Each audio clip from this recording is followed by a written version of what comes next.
오늘 우리 함께 보실 말씀 시편 23편 1절부터 2절까지 말씀을 함께 보시겠습니다. 시편 23편 1절에서 2절까지 말씀은 두 절 말씀이니까 우리 함께 한 목소리로 읽으시도록 하겠습니다.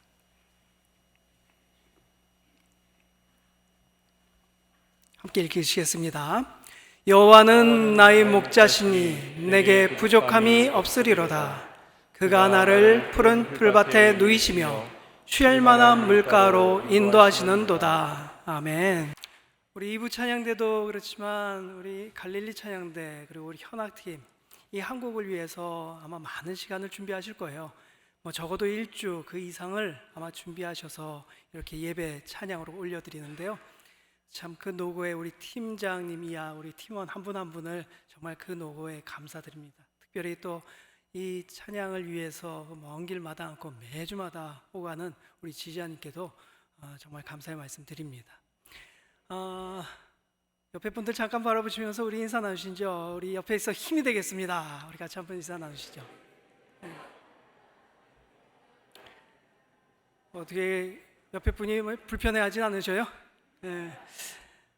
늘 참 이 안타까운 것은요, 이 시간대 우리 어르신들이 많이 이렇게 오시는데 걸음을 또 걷기가 많이 힘드시고 또 혹은 이제 보행기를 가지고 이렇게 오시다 보니까 걸어서 오셔서 또 2층까지 계단 올라오시는데 많이 숨가빠지고 그러셔요.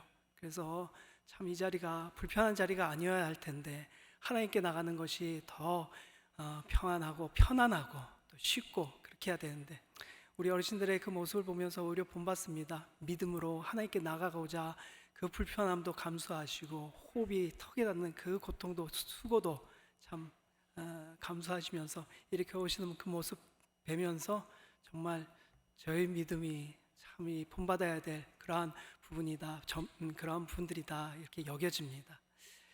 오늘 이 말씀은 우리 시편 23편 말씀은 우리가 너무도 잘 아는 말씀이죠. 예전부터 우리가 많이 보아왔고 접해왔고 또 읽고 암송도 하고 우리 찬양도 많이 부르셨죠. 듣기도 찬양으로도 듣기도 많이 들으셨을 겁니다. 친숙한 그러한 말씀이에요. 이 말씀을 또 굉장히 좋아하셔서 대개 집에 액자로든 이렇게 두시면서 가까이 하시는 아마 그런 우리 성도님들도 많이 계실 겁니다. 이 말씀에는요, 아마도 이 시에는 그 지은 이의 마음이 여기 고스란히 녹아져 있는 것 같아요. 어떻습니까? 여호와는 나의 목자시니 내게 부족함이 없으리로다. 그가 나를 푸른 풀밭으로 누이시며 쉴 만한 물가로 인도하시는도다. 이 들을 때 또 우리가 읽을 때 마음이 이렇게 좀 안정되고 차분해지지 않습니까? 이 머릿속으로는 뭔가 평안함이 그려지는 바로 그 말씀이 이 말씀이지 않습니까? 주로 우리 성도님들에게는 이 말씀이 언제 이렇게 또 기억이 나던가요? 제가 이 말씀이 떠올랐을 때 그때는 제가 굉장히 좀 힘들었던 때였어요. 고통이 심했었고요. 그것 때문에 굉장히 마음이 불안했던 때였습니다. 이 건강 때문에 염려하고 있었던 그런 때 이 말씀이 떠올랐어요. 내가 자리에서 다시 일어날 수 있을까? 걸을 수 있을까? 내가 전과 같이 회복이 될 수 있을까? 일상생활이 가능할까? 시간이 지나면 좀 뭔가 이렇게 차도가 있고 해야 되는데 전혀 그러지가 않아요. 오히려 상태가 더 안 좋아지는 것 같았어요. 그런 때 두려움과 불안한 마음으로 이 말씀이 마음에 떠올려져서 몇 번이고 이렇게 속으로 되뇌었었어요. 그런데 이 말씀을 이렇게 되뇌이고 생각하고 하면서 제 마음이 안정됐는가, 평안해졌는가? 그러진 않았어요. 그냥 단지 이 말씀처럼 좀 되기를 바랍니다, 원합니다. 그런 마음, 그 마음뿐이었어요. 지금 있는 이 고통의 자리에서 회복의 자리로 또 침상에서 일상의 자리로 이 두려움과 불안한 마음 자리에서 이 평안함의 자리로 그렇게 나를 인도해 주옵소서 그런 마음뿐이었었어요. 여러분, 사랑을 해보지 않은 사람이 헤어짐의 그 아픔을 표현하는 것은요 좀 한계가 있어요. 이별 해본 사람이 그래도 그리움의 그 마음이 어떤지를 알고 이를 마음에 담아서 이렇게 표현을 하기도 하지 않습니까? 이 시가 참 감사로 우리가 불려지고 또 올리는 그러한 말씀이기도 하지만요, 저와 같이 두려움 가운데, 염려 가운데, 근심과 걱정 가운데 이 말씀이 떠올려진다면은 이 글을 쓴 이도 그러한 경험이 있었다는 것이겠죠. 이 글은 다윗이 쓴 글입니다. 다윗이 이 시를 지을 때, 시상, 이 글을 지을 때 그는 어디에서 이 시상을 떠올렸을까요? 그가 이 시상을 떠올렸을 때 그때 그의 자리는 어떠한 자리였을까요? 이것을 우리가 좀 이렇게 엿볼 수 있는 그러한 단어가 오늘 말씀 중에 나오는 목자예요.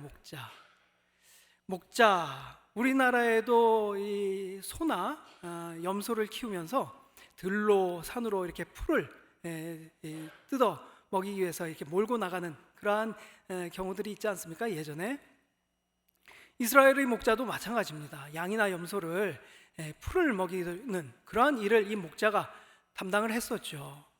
그런데 우리나라하고는 또 이스라엘하고는 많은 또 그 환경의 차이가 있습니다. 그러니까 목자라고 해도, 가축의 풀을 먹이는 그런 목자라고 해도 우리가 생각하는 그런 목자하고 이 성경에 나오는 이 목자의 의미에 조금 차이는 있어요. 마치 이런 거죠. 외국 사람이 우리나라 사람이 뜨겁고 매운 그러한 국물을 먹으면서 시원하다 했을 때 이상하게 생각한다는 거예요.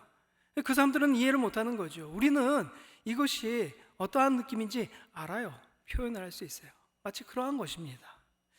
여러분, 이 목자가 양을 끌고 풀을 먹이려고 갈 때 과연 그 마을에서 얼마만큼 가야지 이 양에게 먹일 수 있는 목초지에 도달할 수 있을까요? 아시다시피 이스라엘은 굉장히 그 땅이 척박한 곳입니다. 기후가 벌써 그 비가 오는 계절과 비가 오지 않는 이렇게 계절로 둘로 나뉘어져 있어요. 그러다 보니까 이 늘 해마다 경작을 하는 그러한 땅일지라도 이 우기에 맞춰서 비가 내리지 않으면요, 땅을 갈 수가 없어요. 곡식을 뿌릴 수가 없습니다. 그런 곳이 이스라엘 땅이에요. 그러니까 아예 사람 손을 대지 않는 그 땅은 얼마나 더할 나위 없이 그 식물이 자라기에는 열악한 그러한 땅이었겠어요. 뿐만 아니라요, 여기는 또 한낮의 더위, 열기하면 장난이 아닙니다. 그 열기에 한 증막이 따로 없어요. 온 땅의 지면에 수분이란 수분은 다 증발해 버릴 것 같아요. 그러니까 그러한 땅에, 척박한 땅과 그러한 기후에 이 땅의 풀 한 폭이, 이 꽃 한 송이 얼마나 귀한지 몰라요. 지난번에 저 이스라엘 이렇게 방문을 했을 때요, 이스라엘에 거기 이제 그 풀이 있는 곳을 이렇게 안내해 주시더라고요. 저곳이 이 오늘 시편에 등장하는 그런 배경과도 같은 곳입니다 라고 이렇게 알려주시는데요, 보니까 높은 언덕이 있는데 그 언덕의 경사면이에요. 그 경사면에 그 그늘진 곳에 풀이 있더라고요. 그 풀이 있는데 우리가 생각하는, 우리가 많이 보았던 그런 풀이 이렇게 무성하게 깔려 있는 것이 아니라 그냥 드문드문 깔려 있어요. 띄엄띄엄 그렇게 풀들이 있어요. 근데 그나마도요, 이 시간이 지나면서 오후가 되고 해가 이렇게 비춰지면은 그곳에 있던 풀들 그마저도 시들어 버린다는 거예요. 그런 곳으로 목자가 양을 끌고 와서 풀을 먹인다는 거죠. 그것도 뭐 잠시 먹이고 또 이동을 해야 되는 거예요. 그런 곳을 찾아서. 그 가는 길은 어땠을까요? 이스라엘이 뭐 평지가 그렇게 많지 않습니다. 대부분 다 산지로 구성되어 있어요. 그러다 보니까 웬만한 길들은요, 그 산의 그 경사면을 따라서 이렇게 이루어져 있습니다. 그 경사면의 길이 얼마나 그 길이 넓겠습니까? 아니, 사람 하나 지나갈 정도예요. 저쪽에서 마주오는 사람이 있으면요, 서로 굉장히 그 불편한 그런 길이 이스라엘의 길이에요. 자칫하면은 또 그 길 미끄러지면은 저 골짜기, 낭떠러지 같은 그런 골짜기로 떨어질 수도 있어요. 굉장히 위험한 그러한 길인 것이요. 그 길을 양떼들을 이끌고 풀 몇 폭이 자라는 그 그늘진 응달진 곳을 찾아 그렇게 다녀야 되는 거예요. 그러니까 목자는 이 양떼들을 이끌 때 아마 이른 아침부터 일찍이 이 양떼들을 이끌고 출발을 했겠죠.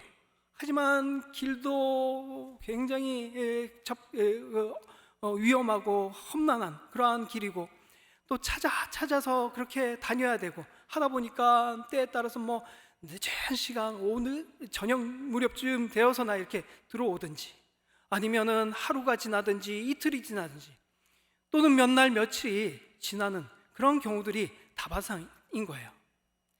그러니 이 목자가 이 양떼들을 몰고 그렇게 다니면은 양떼들과 함께 있는데, 밤이 되면은 그 양떼들과 함께 또 이 노숙을 해야 되기도 하고요. 또 늘 이렇게 양떼들과 함께 이 위험이 곳곳에 또 어느 곳에 있을지 어떻게 합니까? 맹수의 위협도 있고요. 또 도적들의 그러한 또 위협이 있을 수도 있고요. 그러니까 한마디로 얘기하면은 이 목자는요, 굉장히 힘겨운 그러한 일을 하고 있는 겁니다. 아주 그냥 고달프고 그리고 위험한 그러한 일을 이 목자가 하는 겁니다. 이것을 다윗이 한다는 거죠. 다윗이 그의 아버지의 양을 치고 있었습니다.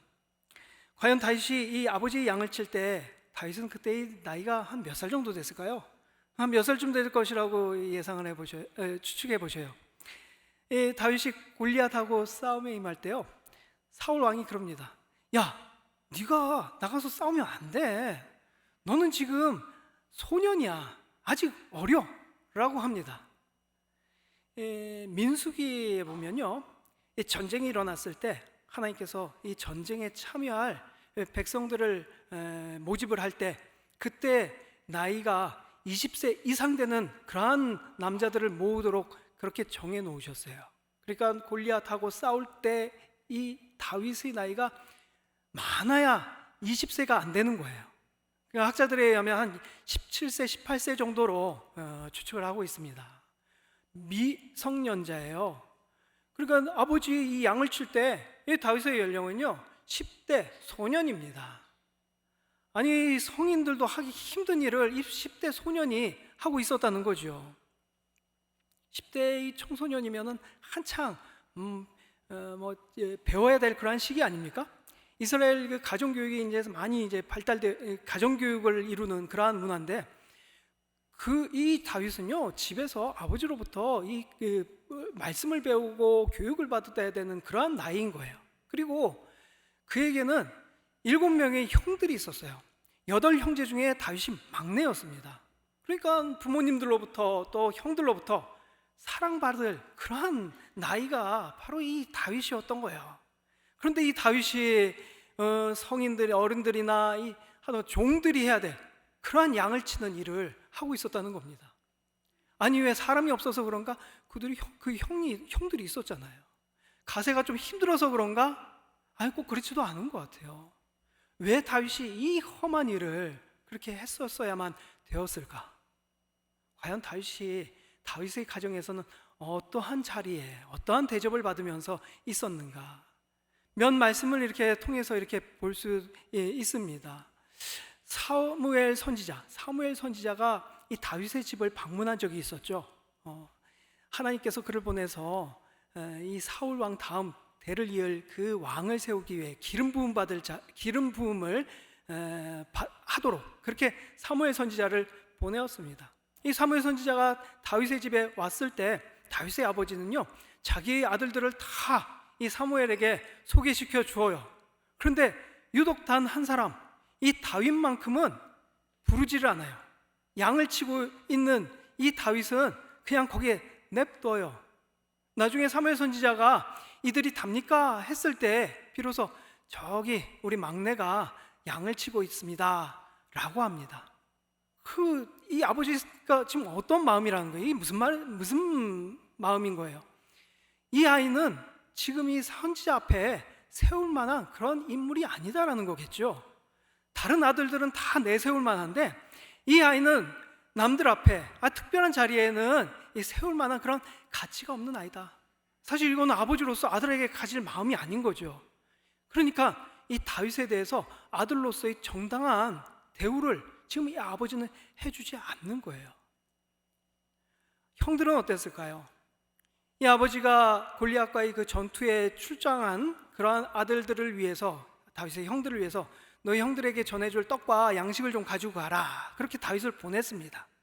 그 전장터까지 다윗이 아버지의 심부름으로 왔어요. 그런데 거기에서 골리앗이 아주 그냥 외치는 쩌렁쩌렁한 소리를 듣습니다.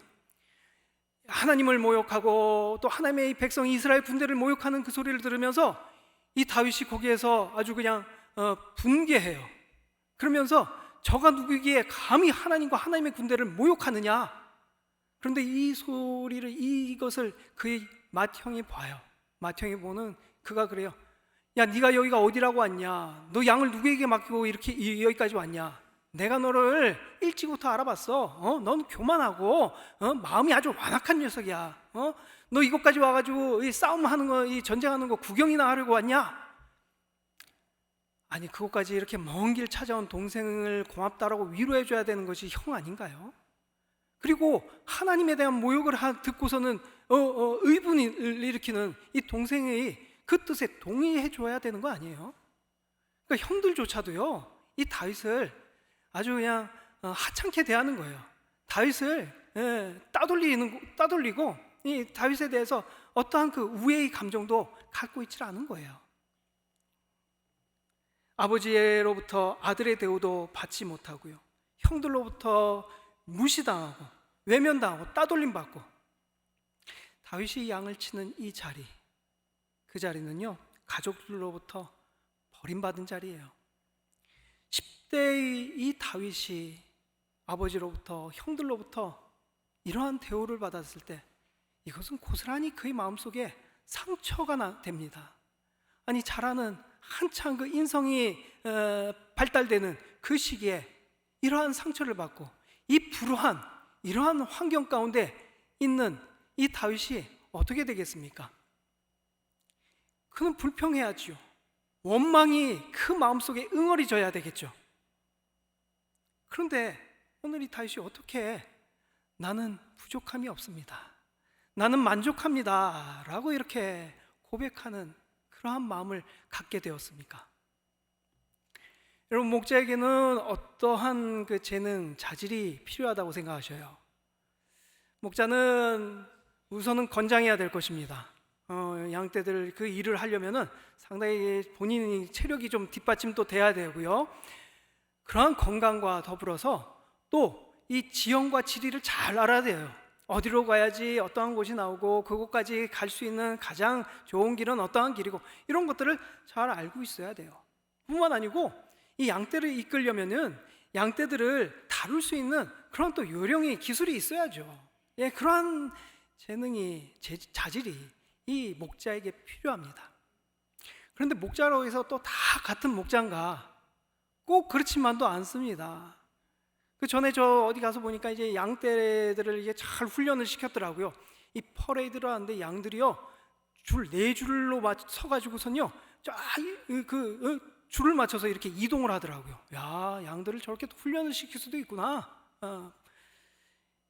그냥 그 비유를 들어가지고 이런 목자도 있다라고 이렇게 좀 비유를 들어서 하면 설명을 드려보면, 이 마을에서 이 양들을 이제 이끌고 이렇게 나가요. 그래서 이제 이 마을을 이제 어기를 지나가지고 어느 정도 이렇게 좀 거리가 떨어졌어요. 이제는 마을도 보이지 않고 주인도 보이지 않아요. 그런 거에 딱 도착해가지고 갑자기 이 목자가 돌변하는 거예요. 아따, 이것들 줄 맞춰 서 있는 거 봐라. 이거 너희들 똑바로 못 쓰냐? 빠졌구만. 너 앞에 저기 느티나무 보이지? 거기까지 돌아오는데 내가 30초 줄 거야. 시간 지나면 다음번 제사 때 저기 제단에 올라가는 거다. 이 목자가 이런 목자를 보고 이제 삭군 목자라고 하죠. 삭군 목자. 이러한 목자는요, 이 양들이 뭐 배가 고픈지 목이 마른지 이런 거에는 관심 없습니다.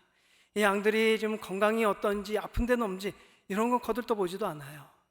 그러니까 길을 잘 가건 말건, 오다가 낙오가 돼가지고 딴 길로 가든 말든 그런 건 신경 쓰지 않아요. 오직 이 삭군 목자의 관심은요, 돈이에요. 자기가 받을 보수예요. 여기에만 관심이 있어요. 그러니까 양들이 상태가 어떤지, 또 양들이 필요한 것이 뭔지 이런 거 신경 쓰지 않아요. 그리고 밤에 도둑이 와서 혹시라도 이 양들 중에 또 약탈을 해갈까, 그런 것도 관여치 않고 그냥 잠만 자요. 맹수가 나타나면 자기 몸 피하기에 급급합니다. 그러니까 사꾼 목자예요. 반면에 참 목자, 진짜 목자는요, 양들이 어떠한지 척 보면 압니다. 이 양이 보면은 건강 상태가 어떤지, 컨디션이 어떤지, 심지어는요, 이 양의 이름조차도 알아요.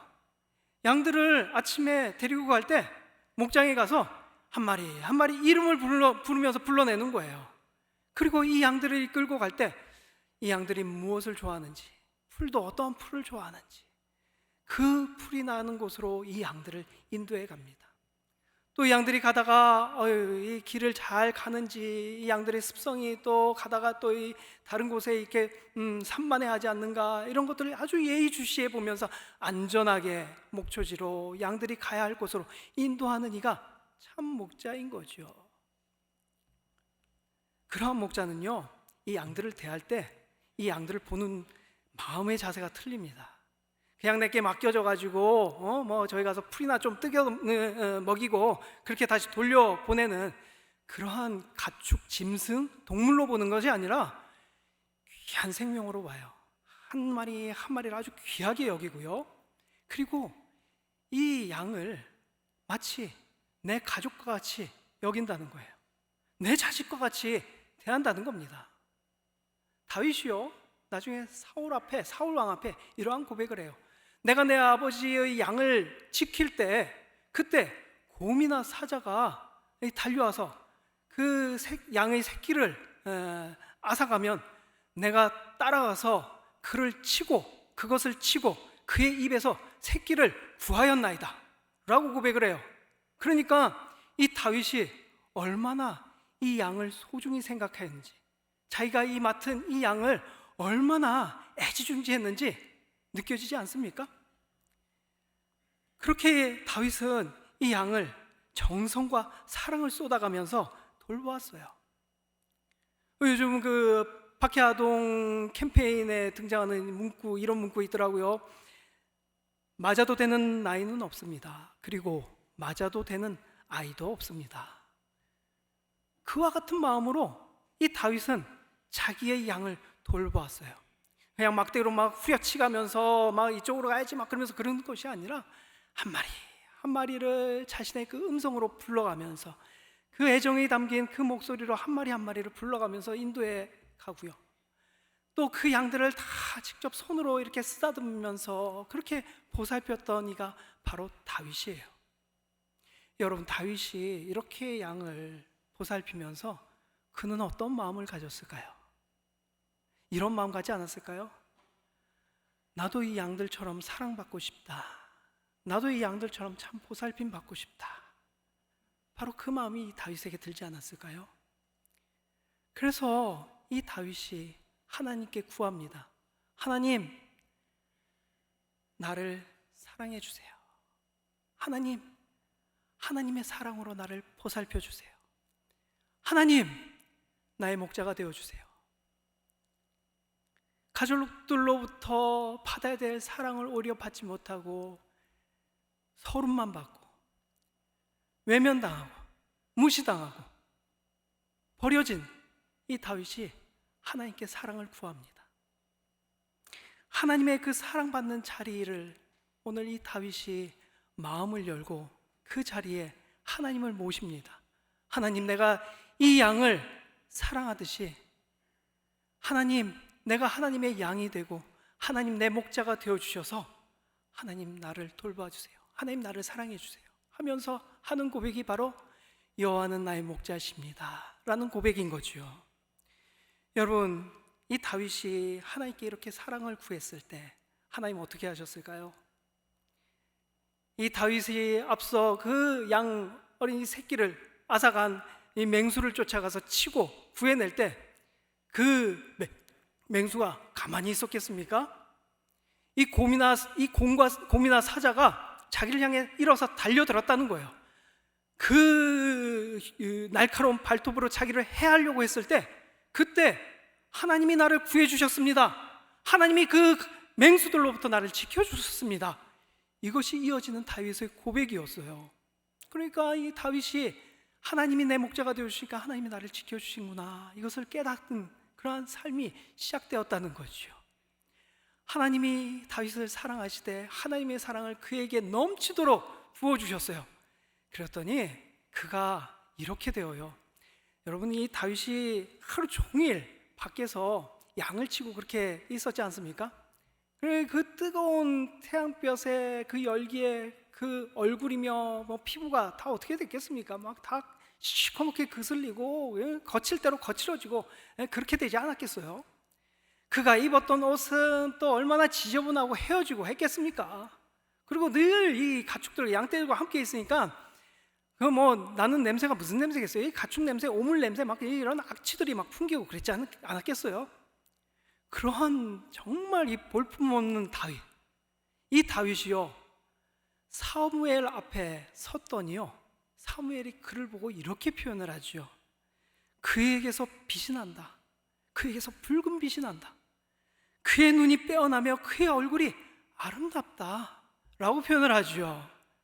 여러분, 우리도 우리 나름대로 관리를 잘 합니다. 그죠? 팩도 바르고 뭐 리프팅도 하고요, 뭐 보톡스도 맞고요, 요즘 뭐 여러 가지 뭐 점도 빼고 기미도 빼고 표백제도 바르고 뭐 하여튼간에 막 피부 관리 엄청 많이 하시지 않습니까?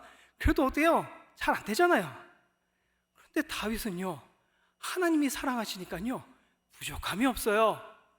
그의 눈이 빼어나다. 이 눈은 마음의 창과 같습니다. 이스라엘 사람들도 그렇게 생각해요. 이 눈을 보면 그 사람의 마음을 안다. 그 다윗의 성장 과정을 보고 그의 배경을 보면요, 그 눈을 봤을 때 그 눈 안에 있는 원망이 보여야 돼요. 불평과 불만과 미움이 보여야 되는데 이 사무엘이 보았더니 그의 눈에서 빛이 보이는 거예요. 총기와 명철의 빛이 보이는 거예요. 어떻게 그런 일이 일어날 수 있습니까? 하나님이 다윗을 사랑해 주시니까요, 그가 더 이상은 미움받는 자녀가 아니에요. 하나님이 그를 사랑해 주시니까요, 더 이상 그는 버림받은 자식, 또 하찮은 대우받는 그러한 막내가 아니에요. 하나님의 귀한 그러한 자녀가 되었고요, 이 모든 것에 또 만족해야 할 줄 아는 그러한 마음의 여유와 또 하나님을 향해 소망을 갖는 그러한 눈빛을 가진 인물로 변화되었습니다. 여호와는 나의 목자시니 내게 부족함이 없으리로다. 물론 이전의 부족함도 하나님께서 채워주시지요. 지금 현재의 아쉬움도 하나님께서 분명 채워주실 것입니다. 그런데 이 고백 속에는요, 지금뿐만 아니라 앞으로도 영원히 주님이 내 목자가 되어주시면 나는 부족함이 없습니다 라는 그러한 고백이에요. 여러분, 다윗이 오늘 이 순간뿐 아니고 이후에 사무엘로부터 기름 부음 받은 이후 그의 삶이 어떻게 됩니까? 이제 왕으로 아주 기름 부음 받았어요. 그러면은 바로 이 왕으로 세워져야죠. 그런데 이후에 그가 사울로부터 사울의 그 손을 피해서 얼마나 많은 시간을 피해 도망을 다니고 숨어 지내고 있습니까? 장장 그 시간이 12, 13년 정도 되는 시간이에요. 말이 12, 13년이지 어디 숨을 곳도 없는 이 다윗이 그 사무엘 손을 피해서 피해 다닌다? 하루도 편할 날 없이 늘 긴장을 해야 되고요. 하다못해 나중에는 그가 그렇게 저주하는 블레셋 땅까지 숨어 들어가지 않습니까? 아니, 할 수 있었어요.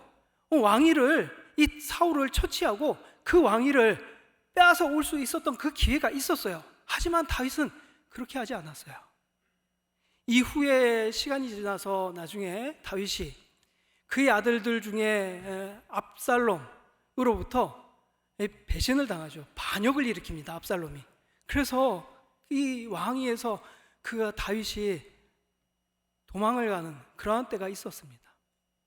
괘씸하죠. 아들이 어떻게 아버지를, 있을 수 없는 일입니다. 그런데도 불구하고요, 나중에 이 압살롬이 죽음을 당하는데 이로 인해 너무 마음 아파하는 이가 바로 다윗이에요. 그리고 이 반역의 세력들에게 어떤 응징, 그들의 죄를 묻고 벌을 다윗은 가지 않습니다. 왜 그랬을까요?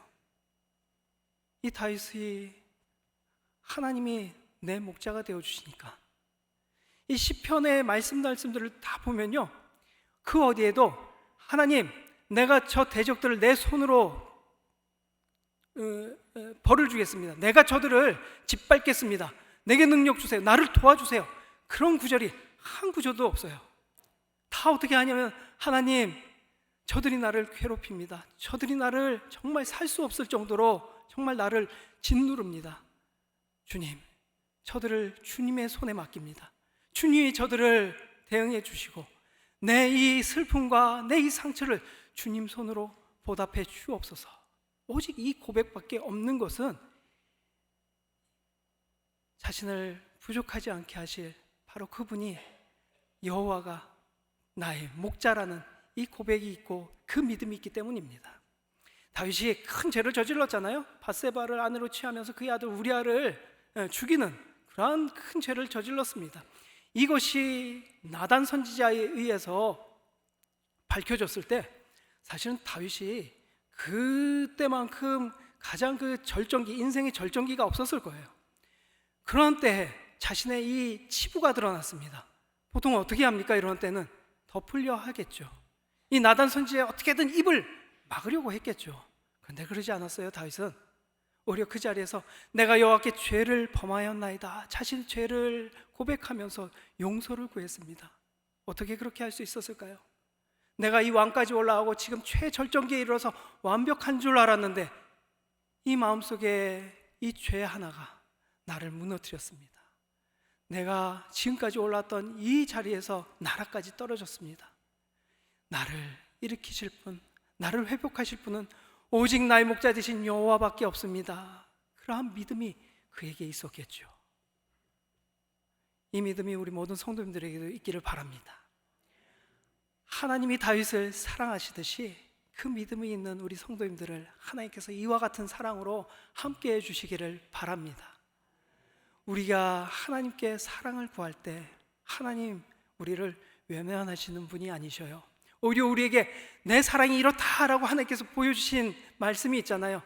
우리에 대한 그 사랑을 확증하기 위해서 하나님은 하나님의 아들을 내어놓으셨어요. 그만큼 우리를 사랑한다라고 말씀하셨어요. 오늘 다윗은 하나님의 사랑을 얻기 위해서 하나님을 목자로 영접하였습니다. 오늘 우리를 향한 사랑을 갖고 계신 그 하나님을 우리 성도님들 한 분 한 분 다 마음을 열고 마음속에 영접해서 살아가실 때 이 사랑이 위로가 되고 힘이 되고 능력이 되어서 늘 하나님과 동행하는 우리 모든 성도님들 되시기를 소망합니다.